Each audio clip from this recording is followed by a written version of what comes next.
Good afternoon and welcome to a rather obviously titled segment.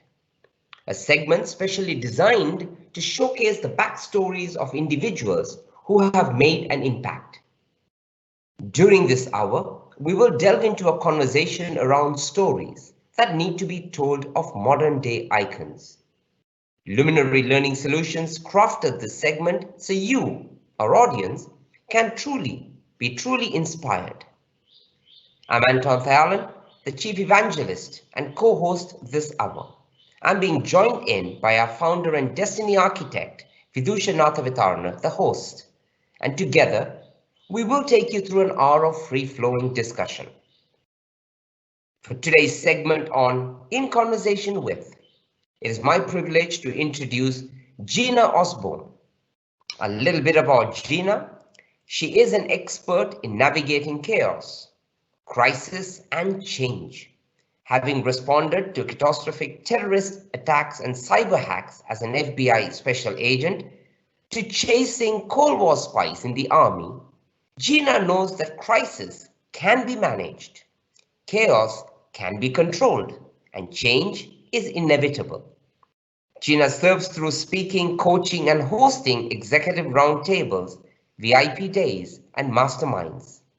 She provides tools and techniques for CEOs, entrepreneurs, and small business owners to lead effectively during a crisis, eliminating chaos before it turns into conflict, and navigate change to create seamless transitions. On that note, Gina, welcome to the show. Thank you very much. Right, so we do know that you have had a colorful career, right? And before we dive into that, and just to set context, tell us a little bit about your formative years, who Gina Osborn was before the military and before the FBI. Tell us a little bit about growing up right in California, if I've got that right.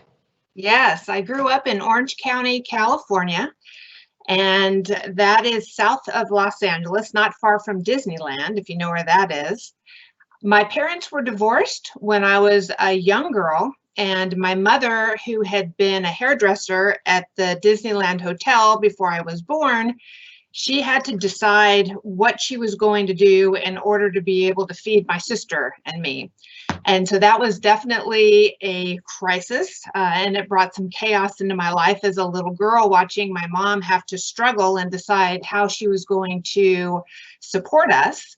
And so she wound up going into real estate, and she would wake my sister and I up when we were little girls to go out to what they called her farm to pass out all of her marketing materials. And within the first year, she sold over $1 million in real estate. And watching such a strong female leader as a great role model for me, that's really what I remember growing up, is having such a great role model in my mother. How did you get into the FBI? I've been itching to ask that question. A lot of people ask me that question. I was fascinated, this is back in the 80s, so I'm going to date myself, and I was fascinated with the Cold War. The 1980s, that was the decade of the spy. So you had so many different American spies who were arrested during that 10-year period.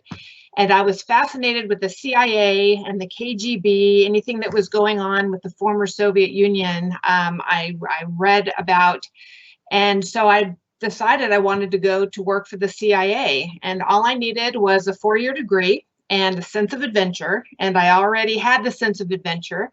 So I was in my second year of college, and a young man sat down next to me, and he started telling me about the Army's counterintelligence program, and he told me how I can be stationed in Europe, and I could have civilian closed assignments, and I could chase spies across Europe during the end of the Cold War. It wound up being the end of the Cold War. And so the next day I went down to the Army recruiter and I signed up. And within 8 months, I was at Fort Jackson, South Carolina in basic training.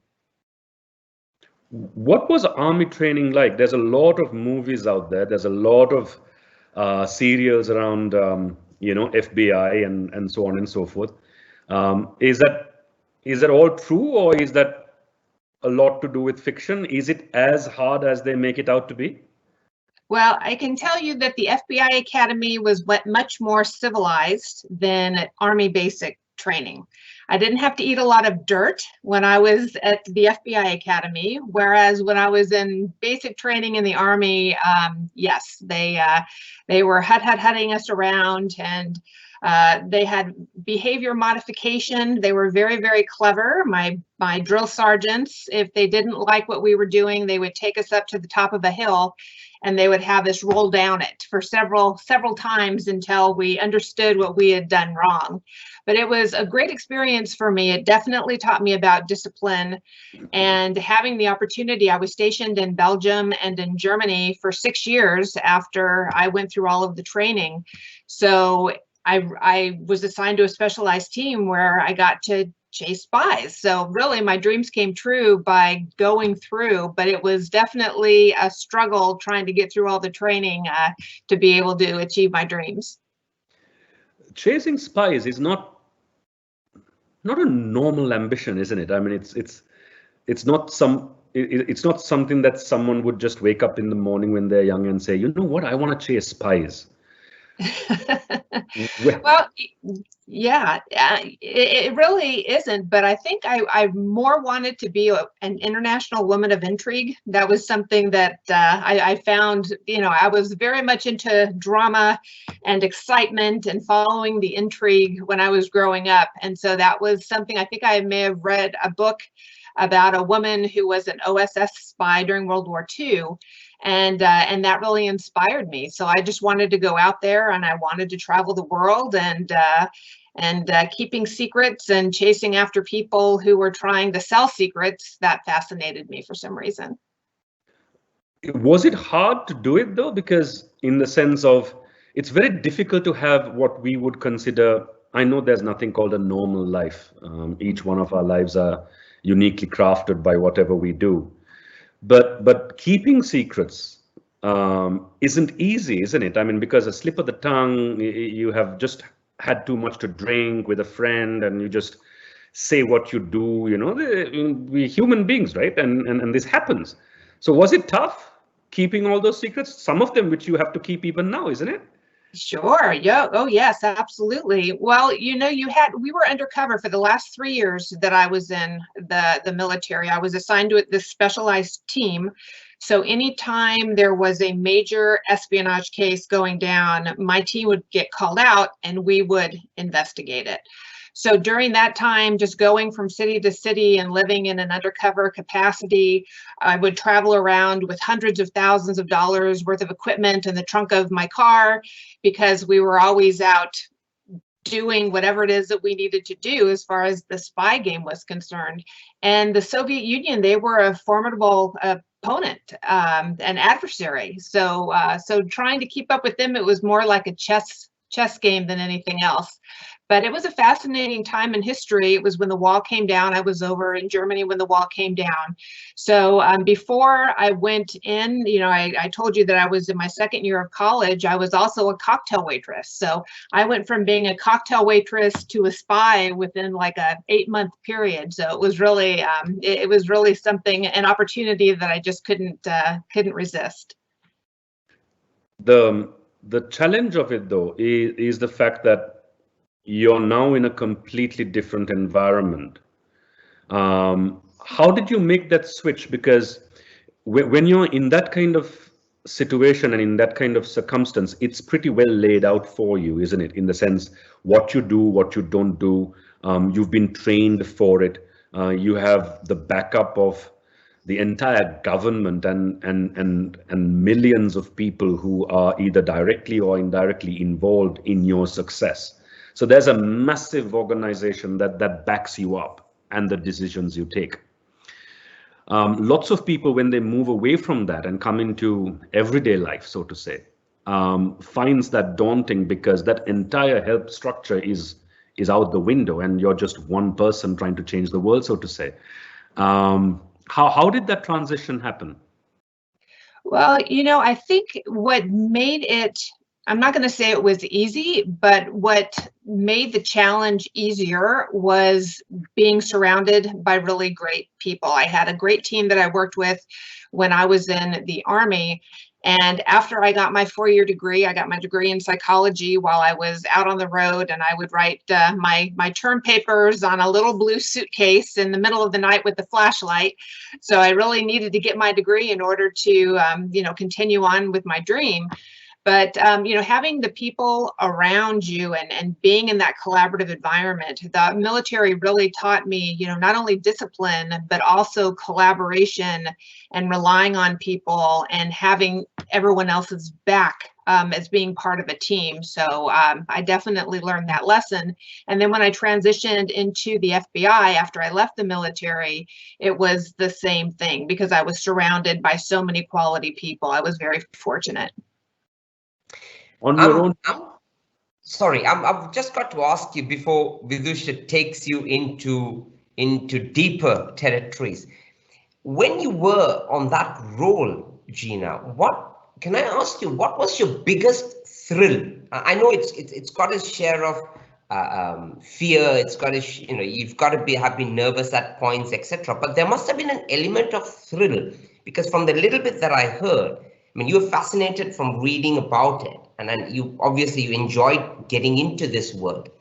And there's got to be some kind of thrill associated with it. What was your biggest thrill? I would say the biggest thrill came from being able to do it, to being able to obtaining information that there is a spy out there, and you have to be able to go out and catch that spy. And the one example that I can talk about was during the first Gulf War. It was, I believe it was 1990, 1991. And there was an individual who was a U.S. Army specialist. His name was Albert Sambale. And I had been working on this team for probably about 1.5 years by this time. And we heard that he was trying to sell secrets, troop deployment information on his unit. And his unit was over in Kuwait at the time, and they were blasting the Scud missiles out of the sky. So here you have this guy who was trying to sell that information as to where his coworkers were in Kuwait. So just following that person, doing the investigation, and he wound up getting arrested right in front of me. So to go from hearing information that someone is trying to do something, working the investigation, collecting evidence, and actually seeing that person get arrested for trying to sell out his country, that was the thrill. And that was probably one of the greatest moments in my law enforcement career, was to be able to see that person get justice. And he wound up getting 34 years in prison for what he did. So now, out of the military, how does that transition happen? Because once again, I think between the FBI and the military, you still have very common frameworks, very common support structures, very common protocols to follow, each in its own different way, yes, but I think there is a lot of commonality. However, when you start out on your own in the kind of work you do now, that entire support structure is not there. You start from scratch, isn't it? How did you face that? And for starters, why did you leave? Because again, I wanted to work for the CIA. And so I left the military in 1992 and I applied for the CIA. And I thought for sure I was a shoo-in because I had all of this great experience. And for whatever reason, they didn't take me. And I was absolutely shattered. I thought for sure that was my dream ever since I was in high school. And so I really had to regroup and put things into perspective. And I put in for the FBI, and they were having a hiring freeze at the time. So there was about a 3-year period of trying to get to where my purpose was, trying to find what my purpose was, especially with the setback of not getting into the CIA. And then when the FBI started hiring again, they were only accepting less than 1% of all of the people who were applying for the FBI were getting a seat at Quantico. So it was super, super competitive. And I was very fortunate to make it through the 1.5-year process to go through that. And I got a seat at Quantico, and I spent 22 years in the FBI after that. And after that? And after that, gosh, well, I did a lot while I was there. I worked everything from Asian organized crime. I worked terrorism after 9/11. In fact, I worked in Southeast Asia. When I became a supervisor, I was in charge of a terrorism squad that investigated all of the terrorist activity against U.S. persons or U.S. interests that happened in Southeast Asia, India, and Australia. So we worked the Bali bombing, the Marriott bombing. So a lot of those cases, gosh, the Valentine's Day bombing in the Philippines. So my teams were out there traveling and investigating those things. And then in order for me to promote to an executive level with the FBI, I had to go back to Washington, D.C., and I was on the FBI's inspection staff. And then I came back to Los Angeles, and they put me in charge of cyber and computer forensics. So I ran the largest cyber computer forensics program for the FBI for 11 years. Wow. I'm going to jump in.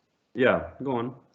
Sorry, I'm going to jump in and ask a question, Vidusha. And I know Vidusha digs in deep, right? And I'm just fascinated by the story in itself, because I love reading these kind of fictional stuff, and you read about the spies. Exactly. This is not this is quite real. Absolutely. Right. And it's just exciting. And here we are speaking to someone who's done this in real life, and in the back of my head keeps saying, I read about that. Is that true? I read this. Is that true? So what I do want to ask is this, right? When you conduct your interviews and when you go out, going after a suspect or whatever, it's not like they carry a neon signboard that says, I'm it, I'm him, or I'm her, right? And obviously they all live a fantastic life. They've got credentials and they're doing good. So even when you go back to the Kuwait issue, I'm sure this officer or whoever this gentleman was clearly had good credentials, right? And here you are investigating a person who's got everything right by the books, tick, tick, tick. How do you read into a person like that? I mean, and how do you react to that? How do you feel about that? I mean, is it easy? Is it hard? How do you overcome, it's not possible that someone good like that could also be a criminal. Yes, well, it was different for the different crimes that I investigated. So when I worked organized crime early in my career, there were people who were doing extortions and murder for hires and loan sharking, drive-by shootings. They were violent criminals. And so going after them, it was a lot different than when I was in charge of cyber. And we were going after this formidable adversary, these hackers who were so smart. That was like a chess game in and of itself as well, because you have so many smart people, and we had to hire so many smart people in the FBI in order to be able to address that threat. So it's all about just pulling the thread out of this big ball of yarn and gathering evidence on people, looking at their telephone records and their bank records, and doing surveillance and doing all of the different investigative techniques to find out what these people are up to, and building a case like that. I think a lot of people think that the FBI, they tap all of the phones of everyone, and that's that's so not true. You have to go through so much paperwork and every investigative technique in order to be able to do that. But you have so many smart people who work for the FBI. I was very fortunate to surround myself with such greatness. And we have accountants and attorneys and people from all walks of life. So really, when you're on a team and you're investigating an organization, you have so many resources. So that's how we were able to do all the great things that we did. So I'm guessing whatever they portray in the movies about FBI is not really true, right? Oh, yes, of course it is. Yes, we all have our own Lear jets that we fly on, and we have all the money in the world to be able to do our investigations. So, well, kind of, maybe not. No, Sorry, I had to say that. Now, I'm going to take a leaf off Anton's book, and that was something I wanted to ask as well, relating to that before I got into you as an individual outside of law enforcement. But over a period of time, when you do something, it becomes second nature, isn't it? I mean, it becomes muscle memory, so to say. Mm-hmm. So do you suss people out instinctively? I listen to my instincts. That's one thing that I learned when I was a child. I think, just growing up, watching my mother having to go out into the world and struggle to be able to feed her children, I really learned to listen to my gut. So when someone is talking to me, you kind of have that instinct as to whether or not they're telling you the truth or not. Sometimes my friends, whenever I kind of question some of what they're talking about, they have to remind me that they're not being interrogated. I'm not interrogating them. But yeah, I think it does become second nature, that you kind of get a little jaded in a way. I mean, I don't like to think of myself as jaded, but you become suspect to determine whether or not, are people telling you the truth? Are they not telling you the truth? Yeah, what are their intentions? So I always look beyond that, and that's instinctual. But isn't it a good skill to have? I think for all of us. I mean, it's not being jaded. It's being realistic, isn't it? I mean, it is what it is. And if you have nothing to hide, you have nothing to worry about. And if you do have something to hide, well, then I'm going to find it out. That's not a bad way to live. Yeah, no, this is very true. But I think it helps me with my clients now, because I take a tact with them, to make sure that we come from honesty in the conversations that we have and the conversations that they have with themselves. So I definitely use some of those skills to help people really see, coming from an honest, authentic place. Now, which kind of moves me into where I wanted to go next, because as much as it is interesting to kind of talk about your past, I'm equally interested in how that manifests in your present life as well as your future life. These are all transferable skills, isn't it? That's the best thing about learning anything. I think most skills that you learn in life are transferable if you're aware of it. And today you coach organizations and you help leaders become more authentic leaders in their own right, but also navigate through chaos. Now, I don't think you can coach someone to navigate themselves through chaos unless you've been in chaos yourself, isn't it? It's very difficult to empathize with chaos if you come from stability. Mm-hmm. How does that translate though? Because one of the biggest kind of hurdles I've seen most people having to jump in order to be coached right is that a lot of us from this part of the world, so to say, and from this side of the fence, will look at a military person and say, you know what, in the military, it's different. And mm-hmm. I've had family and friends in the military, so I know this is not true, which is why I dig on this, because I want lots of people who are watching and listening in to understand that we make this wrong assumption that in the military, you do things differently to how you would do so in civilian life. Now, of course, there's a hierarchy. And of course, there are protocols to follow, which are completely different to that of civilian life. Having said that, the principles, I think, remain by and large the same. Chaos is chaos. Complexity is complexity. And navigating through those, I think the fundamental paradigms are very much the same. The principles are very much the same. How do you convince your clients that things that can be borrowed from the military is best used in that kind of setting as well?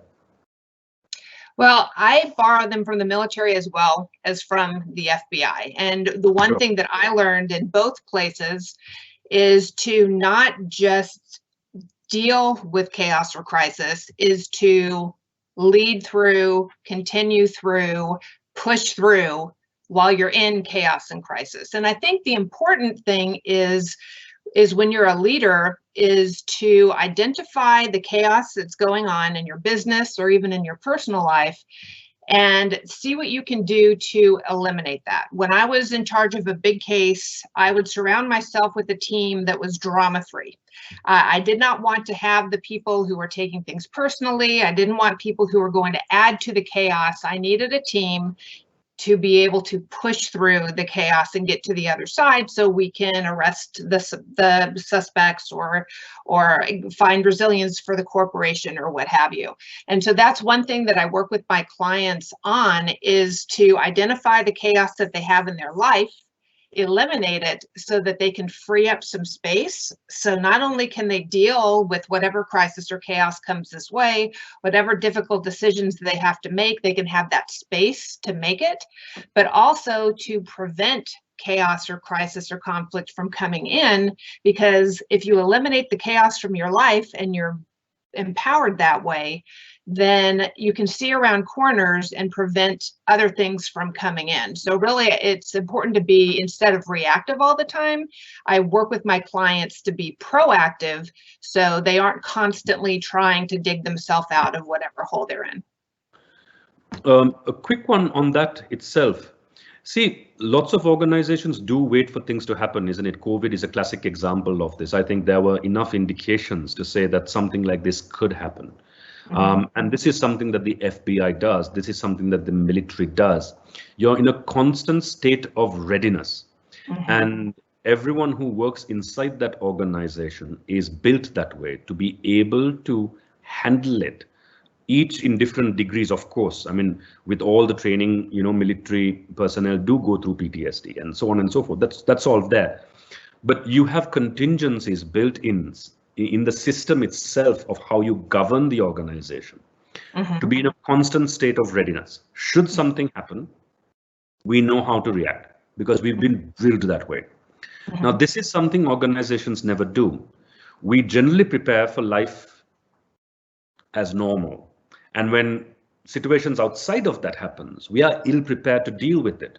Because nowhere in our training, nowhere in our coaching, nowhere in our mentoring, nowhere in our systems, nowhere in our processes have we built in that component.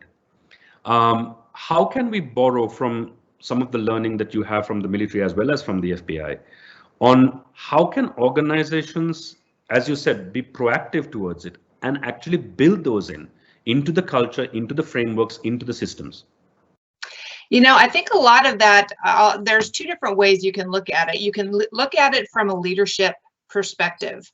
You have leaders who are micromanagers and say, this is how we're going to do things. And then you also have leaders who are servant leaders and they inspire people, they get them everything they need to do their jobs, and they encourage people to think outside of the box.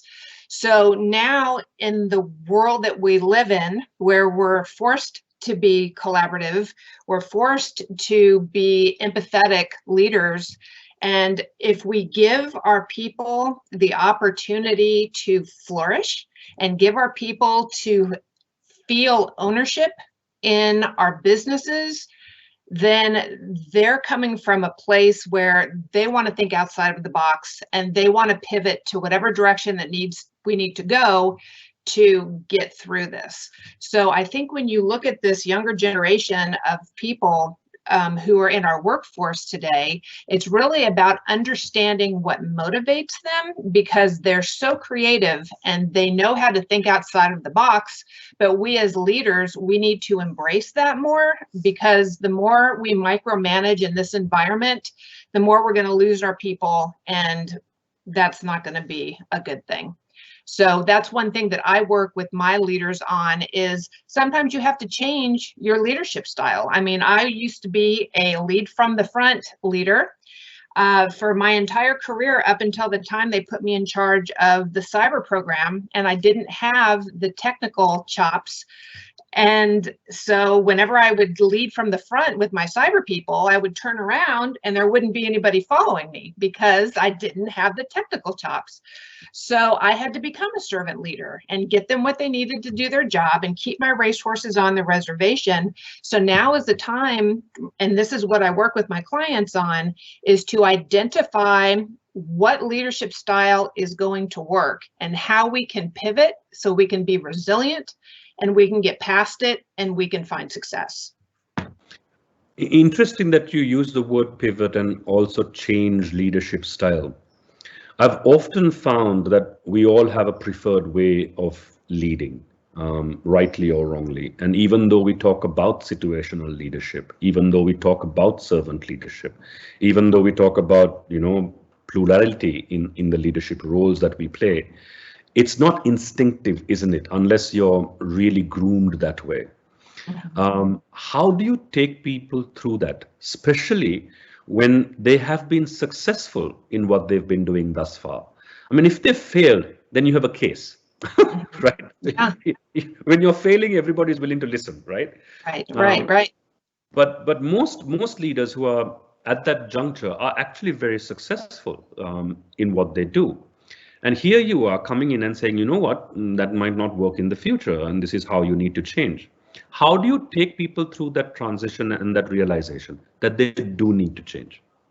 Well, usually these high performers, they recognize that they can do it better. There are ways. That's where they, expand their consciousness and they say, okay, what can I do to be better? And a lot of that, and I can just speak from myself, when I look back on my career, I did a lot of cases, I traveled a lot of places, but really what I enjoyed the most was developing the future leaders of the FBI and and having the confidence within myself to allow people to make mistakes and allow people to learn from their mistakes so they can be better leaders.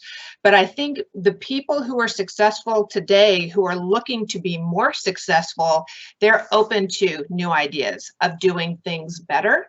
And it's the ones who are stuck in, this is what I know, this is what I'm going to do, that may or may not be working right now. Those are the people who I love to work with, because by shining the light in a different direction, I can see how they expand, and people are willing to expand. They just need someone to shine the light in a certain direction. One last question before I pass it on to Anton, who's happily waiting for me to kind of finish my little trend of thought before he takes over.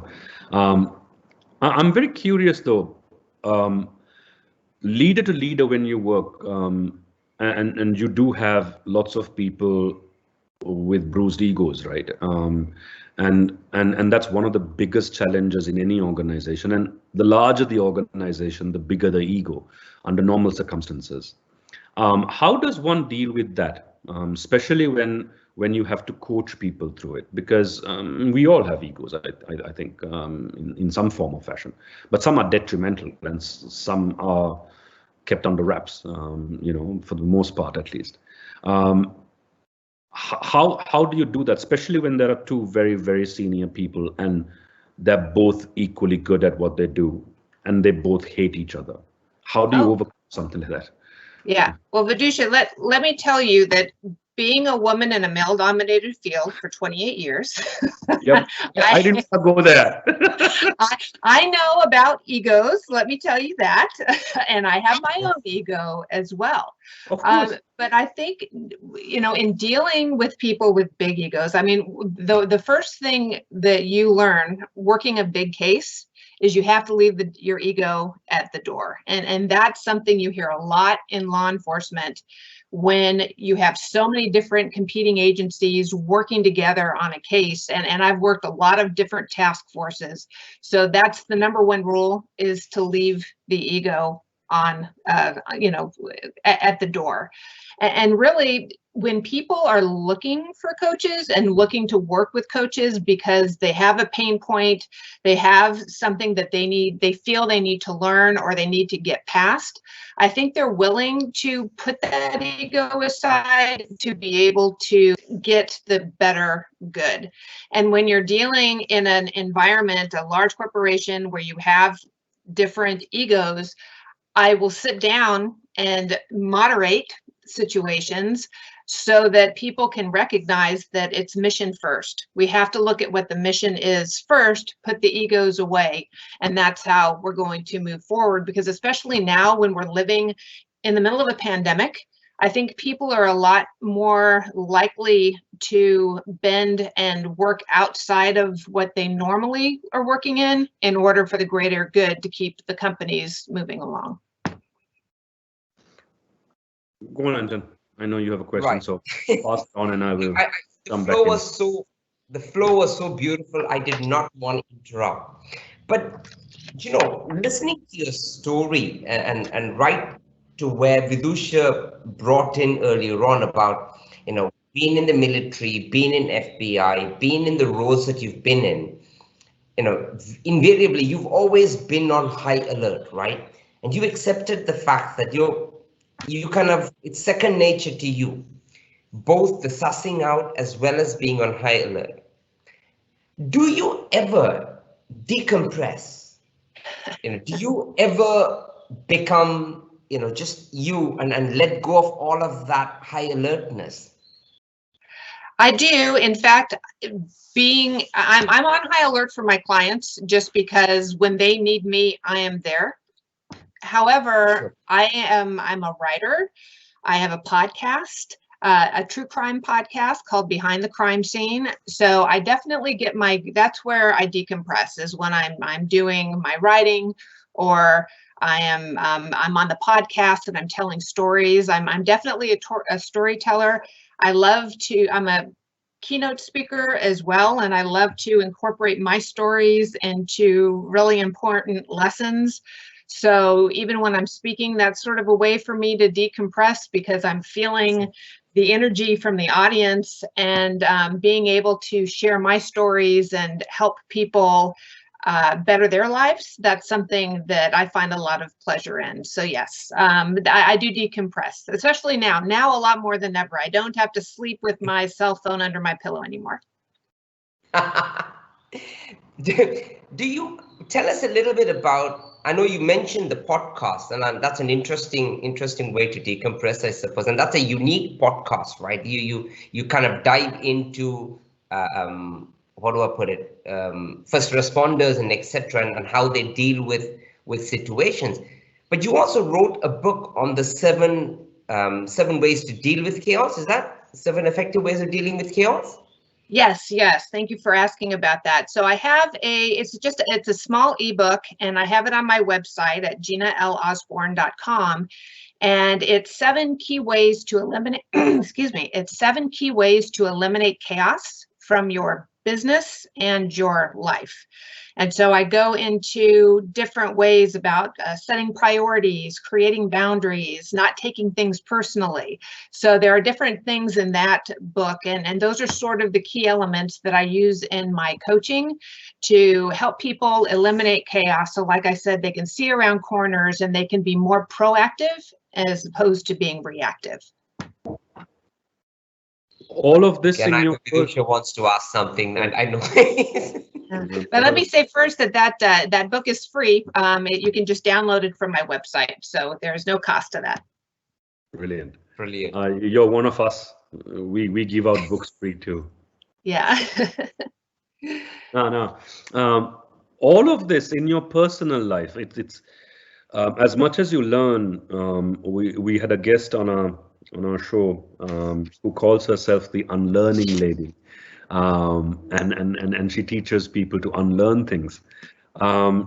Which of the things that you have learned have you had to unlearn in order to do what you do now as a speaker, as an author, as a podcaster, in civilian life? What have you got to unlearn? What did I have to unlearn? I think operating at a point of sense of urgency, of always having a sense of urgency, going somewhere or doing something. I've learned to slow down a little bit. But then in my final years, when I was telling you about developing the leaders who came behind me, I think early on I needed to make sure that I had control. But I found I had more control over my environment when I encouraged others to think freely and contribute in a way that made them feel good. So I think that, I really enjoyed that before I left. But yeah, definitely not having that sense of urgency all the time. And I do like that. I also want to ask about, given that you do offer keynote addresses, that you do coaching and consulting. In all of those, is there a sense of frustration that comes in ever so often because of not being able to sometimes navigate it in the same way that you would generally? And have there been times when things don't necessarily pan out? I'm sure not all assignments go the same way, whether you're in the FBI or whether you're in the military or whether you're doing a coaching or consulting assignment. It doesn't always pan out. Success is not always guaranteed. How do you deal with that frustration? I don't really get frustrated by it because I'm a big believer that everything happens for a reason, and we're all here to learn. I learn from my clients as much as they learn from me. So if somebody wants to dig in and not hear me, I think they're hearing me. They'll figure it out later on down the line. Some of the tools and techniques that I'm trying to instill in them to make their lives easier and help them reach peak performance. But that's the beauty of all of us as human beings, is that we're all different and we're all going at our own pace. So whenever, I don't think there's ever been a time that I haven't been able to help someone. So that's been very positive for me. But I don't really get frustrated with people because I know they're on their journey and they're going to figure it out. They'll definitely figure it out. That's one great way of looking at it. Was it the same even when you were in law enforcement? Because a mistake there means someone gets away with it. Yeah, but when I was an executive, I had a group of squad supervisors, and they were managers, and they had squads of agents that they would be in charge of. But the more I would allow them to make mistakes, but as long as it didn't kill anybody, hurt anybody, cost any money or anything like that. But I had to allow them to make mistakes, otherwise they wouldn't learn. And so that was one thing, that was probably the biggest lesson that I learned as an executive, is you have to bring your leaders up behind you, and you have to allow them to make mistakes, because that's how people get ownership in their program. That's what inspires people to come to work every day, is to have the freedom to do things their way. I mean, if I told my subordinates, okay, this is how I want you to do it, and I want you to do it at this time and that, I mean, who wants to come to work and participate in that? But by instilling an environment and creating that environment, which I did with the cyber program, and all of my leaders, they had the same philosophy, that everybody had ownership. And that's why we were so successful, because everybody had high morale and they wanted to come to work every day. Because they felt recognized and they felt like their work meant something. On a personal note, where to from here for you? Gosh, okay. Well, my writing, I'm working on a television show. So that's something that I'm doing in my spare time. I'm working on a book about navigating chaos and crisis and change. And I'm continuing. I'm looking forward to a time when I get to go out and speak to people in person instead of virtually speaking to people. But I'm still doing my speaking virtually, and I get to see your lovely faces and how you're reacting to me. So I enjoy that. And being and doing my podcast. So just continuing forward, and just spreading, telling my stories. That's what all I want to do, is tell my stories and help people learn from them. Right. On the topic of stories, a quick question though. I know we're mindful of time. Tell us something about Gina Osborn that no one else has heard so far. Oh gosh, my innermost None secrets. of your audience, none of your clients. We are not going to get hauled by the FBI, Anton. We are not going to get hauled all the way from Sri Lanka, all the way to, the States, to say, you know what, So nothing to do with the secrets that you hold. Well, I've got tons of questions that I know we can't ask. And I'm itching, and I'm also being, controlled. I don't want to ask. So then do tell us something that no one else knows about you, that you can tell on air. Yes. Okay. Sorry, let me be very clear about that. Okay. I am a very, very secret ballroom dancer. Oh, Yeah. nice. I didn't see that coming. And I am not good at it. I did not see that coming at all. Yes, Yeah, that is, yes. Yes, I loved ballroom dance. My dad was a ballroom dancer, and so he used to twirl me around the floor quite a bit. But yes, I'm not very good at it, but it's something that in my mind, it's like people who sing in the shower and think that they sound really, really good. Well, yeah, that's what I do with my dancing. Would you want to ever take that up seriously? Gosh. Yeah, maybe if they invite me on Dancing with the Stars, we'll have to see, but I don't know. I would definitely try it. That's one thing that I'm a big believer in, trying new things. So, and getting out there and not having to be perfect. Like if we go back into being a woman in a male-dominated field, that's one thing that we feel that we have to be perfect. And so, so that's one thing. You don't have to be perfect. In fact, your imperfections are what make you extraordinary. Absolutely. Again, Anthony is my prompt to say shut up when time's up.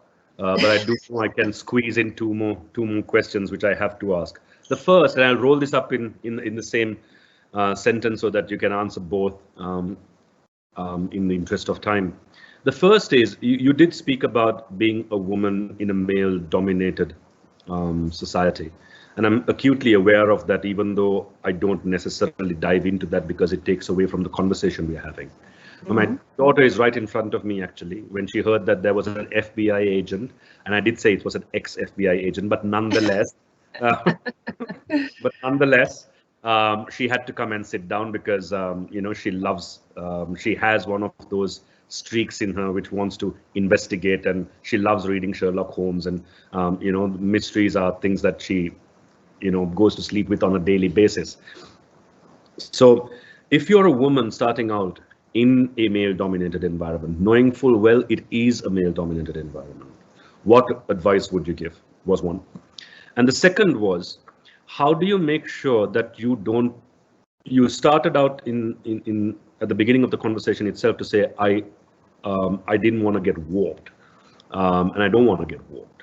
How do you stop yourself from getting warped? Because it's very, very easy to get jaded and to get warped.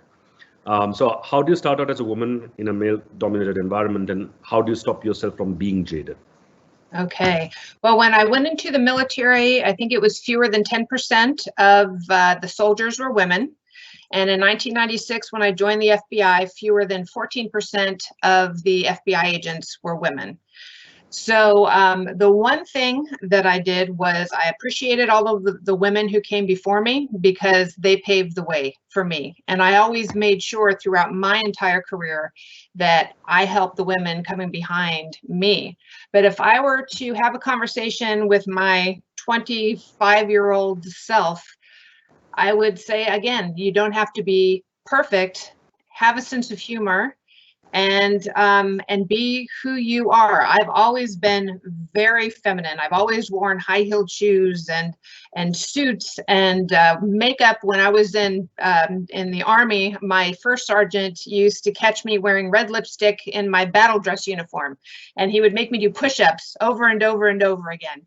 So you know, it's just so important to be who you are and not try to be somebody else, because you're not going to be an authentic leader if you're trying to use leadership skills that aren't your leadership skills. And I do a presentation called Lead Like a Lady, where I talk about all of the leadership skills that I use and I've used throughout my entire career are all feminine: communication, networking. I've got empathy. You know, those are the skills that I lead with, and so that's been really, really good for me. And as far as not getting jaded, I believe that life is good. I believe that we all have opportunities, and it's just a matter of looking at the opportunities that we have instead of the obstacles that are between us and the opportunities. So, and that's one thing that I enjoy doing now, is helping people get through those obstacles so they can get to their opportunities.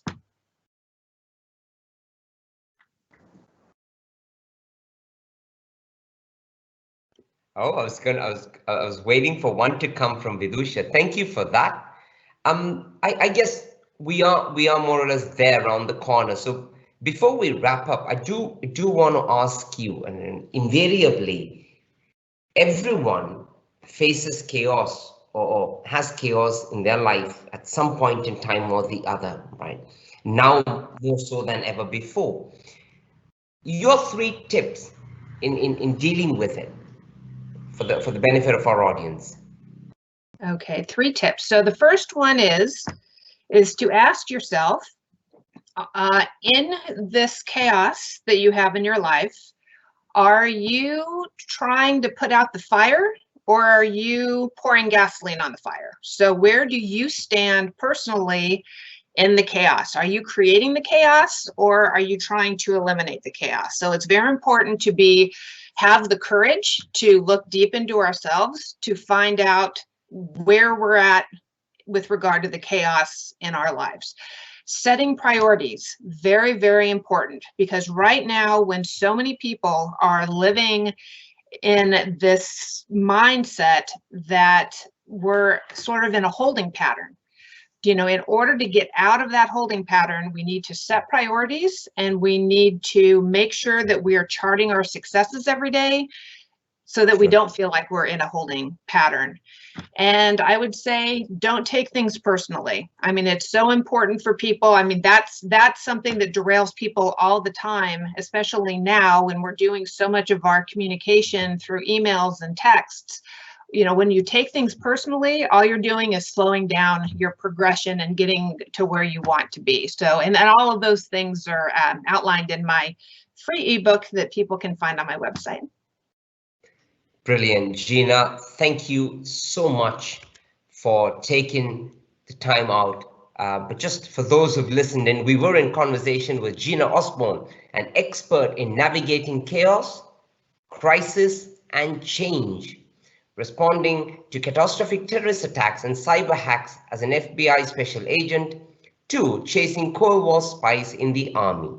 Gina knows that crisis can be managed, chaos can be controlled, and change is inevitable, as we just heard from her. Gina, once again, thank you very much for carving out a moment from your busy schedule. We can honestly say this was an exciting conversation, and what a story indeed. We both had a lot to take away, and we're grateful for the time. And to our audience, thank you for staying tuned, and I hope you enjoyed this segment as much as Vidusha and I. We do have another interesting personality lined up for this segment next week, so do watch our social media space, follow the links, and click on those buttons so that you are staying updated. A short shout out to our technology partners, H1, for being with us through season 3. Thank you very much. And with this, I bid you a wonderful rest of the day. Stay safe, stay productive.